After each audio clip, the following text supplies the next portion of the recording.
Nostalgia is probably one of the most fascinating feelings that one could have. It creates this odd mix of hopeful emotions, but also that of a lingering sadness. You feel a sense of happiness at the idea of such fond memories, but also that of loss for a time you can never return to. It can become almost like a drug, creating an addiction to recreate moments from the past to try and fulfill this deep longing for better times. Something that really manages to evoke this eerie sensation is that of liminal spaces. The term liminal derives from the Latin term limen, which translates to threshold, essentially describing a place or period of transition, be it airports, schools, malls, you name it. A lot of times, it hits the hardest when seeing these places without anyone around, making it to where you are the lone wanderer in this vast and open space. It becomes the perfect setting for horror if you ask me. The movie that immediately comes to mind when thinking of liminality at its scariest would probably be Skinamarink, where each frame just evokes this dreadful feeling and a pit in your stomach. The most popular example that I'm sure everyone knew was coming was the Backrooms. It seems at this point that Backrooms has elevated away from just being the name of the series created by Kane Pixels, but an entire term of its own to describe these sorts of places. It's been quite a while since we last talked about liminal horrors. The last would have been the horrifying Liminal Land series, so I figured it would be a fun and terrifying journey to take a look at some found footage horrors that explore this concept further, that of frightening liminal spaces that take these dreamlike locations and turn them into living nightmares. So without further ado, let's put on our protective gear and head into one of the numerous gateways that no-clip us out of reality, and into the terrifying landscape of liminal spaces. Bum bum bum. But before I let you get too far, just wanted to say if you're new here and enjoy what you're watching, be sure to hit all those neat buttons down below as it really helps support the channel. I'll also have linked in the description below our socials and the 4-player gaming channel where we dive into the terrifying world of horror video games. But anyways, now you can pass through. The Staircase. Created by Sam Harvey, the staircase opens up with a tape being put into a player, before we are met with footage of someone filming the TV playing an excellent sitcom. The TV begins to flicker, and we attempt the old 90s way of fixing technology, beating the shit out of it. We cut ahead and get our first glimpse at our cameraman, and then we cut ahead even more to see him and his buddies on the bus just messing around. The cameraman and his friend are now walking down the street, and his friend says that today they are going to be attempting to sneak into office buildings. We see as they enter inside a building and rush past the front desk.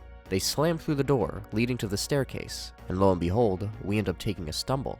The camera cuts out, and we wake up in a different area. Our setting looks to be a more industrial-looking staircase. We slowly get up and look around. Our buddy is nowhere to be seen, and the door behind us has been replaced by just a wall. We start to walk up the stairs, and on the wall we see a symbol that I can only imagine is telling us that this staircase runs endlessly, whether or not you go up or down. We've certainly found ourselves in quite the predicament, and the eerie noise we hear next leads me to believe we are not alone.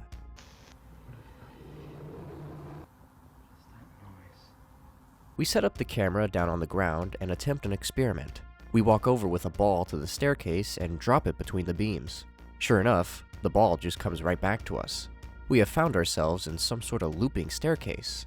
We can see now that hours have passed. Hours of just going up these endless flights of stairs.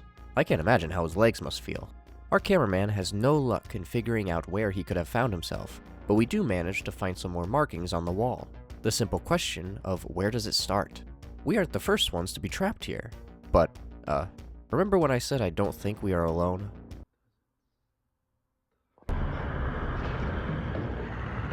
It looks like we were able to somehow outrun the creature.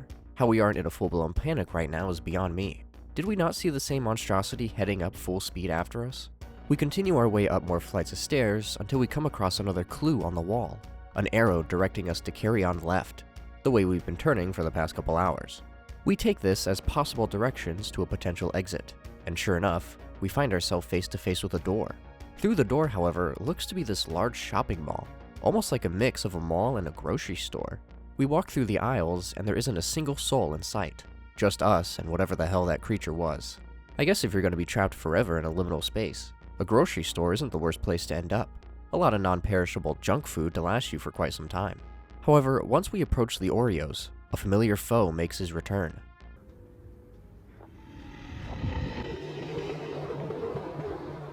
We manage to find another set of doors and run through them, taking us to this warehouse hallway.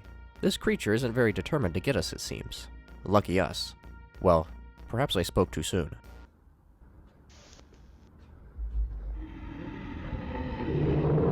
We head for the next available doorway, and our camera then glitches out. And the last thing we end up seeing in this tape is our character now finding himself stuck in the actual back rooms, the last place you'd want to be. And once again, we aren't alone. While the camera is set down on the floor, we hear the haunting growl from the monster off camera, and as we go to run off, the video ends. I really enjoyed this twist on liminal spaces and the classic backrooms phenomenon. Instead of being trapped in an endless office area, you're stuck in a never-ending staircase. It makes it more claustrophobic since you're in such a tight space, and there's barely any flat ground to work with. There is a part of me that wishes we stayed in the staircase. I feel once we got out and into the shopping mall, it became more of your standard backroom-esque video. But I get that there isn't much you can do in the infinite stair realm before things start getting repetitive. However, I did find the ending to be a nice touch, having our main character end up finding himself in the actual backrooms. If his situation was bad before, it just got infinitely worse. If I ever find myself in a similar situation, I'm probably only making it a couple flights before I'm calling it quits. Slide rooms. Found footage.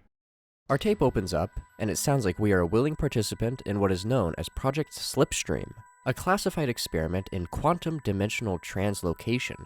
Our role is critical here in advancing their understanding of extra-dimensional phenomena. A whole bunch of science-y mumbo-jumbo is spit out at us, but it sounds like we go down a slide, and in the middle of said slide is this contraption that destabilizes space-time and shoots us into what is being called an extra-dimensional continuum, designated as Realm X17. In order to make sure everything runs smoothly, we are given some specific instructions. The first is to descend the slide head first in a prone position, which sounds like a surefire way to break your own neck. All limbs need to be fully extended, but also out of sight of the camcorder we have been assigned. If the footage doesn't come out clear, it could mess up later analysis. We are then told that throughout our journey in Dimension X17, we may encounter anomalous entities that all vary in terms of form and behavior, and it's crucial that we don't have any physical contact with them, maintaining a distance of at least 10 meters. We shouldn't even try verbally communicating with them either. The narrator tells us that if we come across any indicator of an exit, aka a sign, doorway, window, etc., that we should then immediately find the nearest exit to terminate the experiment to return to our normal reality. Before we learn what happens when we fail to locate an exit, our footage cuts out, and we are brought to the camcorder recording of our participant in the middle of some sort of briefing. You will receive a camera and a mission log. Do not start recording until the start of the The footage jumps ahead, and sure enough, we find ourselves heading down the slide. We tumble out, and it looks like we are in some enlarged McDonald's play place. If I was 8 years old, this would be a dream come true. We immediately can see a slide heading towards an open area in the wall, and right above is a glowing exit sign. Honestly, this whole area reminds me of back in the day when my local Chuck E. Cheese had a huge tube play area that was attached to the roof of the building. It was probably one of the coolest ones I had ever experienced. Although unfortunately, I don't think it was cleaned very often because it smelled like dirty feet at all times. Nonetheless, our character climbs up the slide and crawls his way through the tunnel. Turns out that wasn't an exit, and we end up in the second area of this otherworldly dimension. It looks like those large slides you'd see at the fair, except it looks like they lead straight to hell. A ball ends up coming out from one of the holes and down the pit, followed by what sounds like a creepy laugh.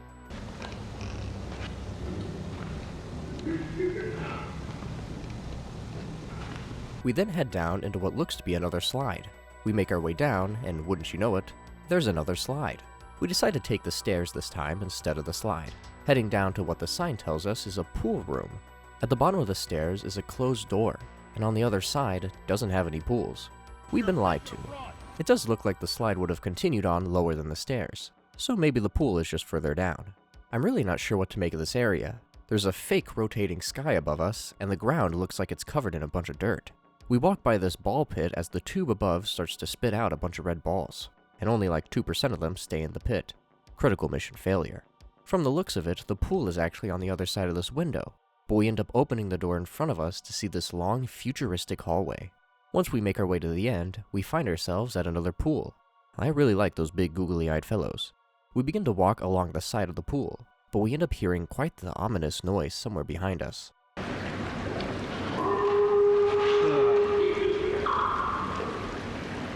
We decide to ignore the noise and carry on further. We jump in the water and make our way out of the pool and in this section of the dimension that looks to be only tile. We peek through the grate to see what looks to be a bunch of those googly-eyed balls, but then we end up met with a very interesting looking visitor.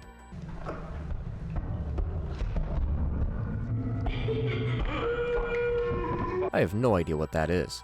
Looks almost like a giant spider monster with large eyes. We quickly turn around to run off, jumping back into the water attempting to escape, but this thing is right on our tails.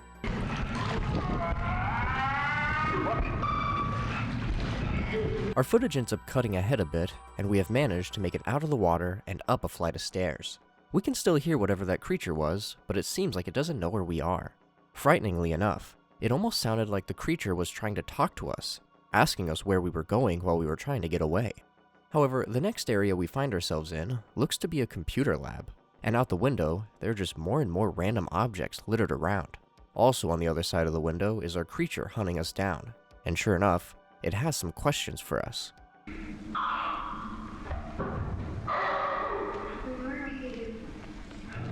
When the opening informational tape told us not to verbally communicate with the anomalies, I didn't think that they would be trying to communicate with us. It's definitely adding to the fear that radiates off of whatever that horrific thing is trying to locate us. We start to run down yet another hallway, and can see out the windows what looks to be a relaxing, lazy river. What isn't so relaxing are the flowers with giant eyeballs that follow us as we move along. Ahead of us, however, is another exit sign. It isn't like the last one worked, but perhaps this one will. Sure enough, where we end up looks nothing like an exit, and we peek into this room that has a tree I'd like to stay away from. I missed it at first, but those eyes totally slowly looked down at us. We press on further, and in the next room we can see a bunch of smaller slides, and this creepy bastard looming in the doorway. We peek back again, and now it's gone. Hopefully we don't see him later. The next area we are met with looks to be straight out of a platformer, a huge bottomless pit surrounding the entire area, besides these propped up platforms with doors on top that we have to jump between. And on the other side is our exit. Our character doesn't seem very motivated to attempt the leaps, but the monstrous noises behind changes that up real quick. We start hopping from door to door. We will be there in no time. Only 2 doors left, and sure enough, our exit becomes compromised.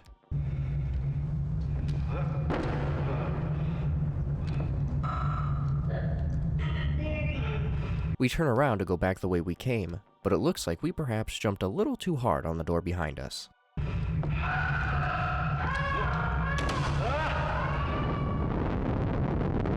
After falling for what looked to be a very long time, the last thing we see in this tape is what lies at the bottom of it all. This huge ball pit with a bunch of slides surrounding us. Unfortunately, it doesn't seem like we survived the fall.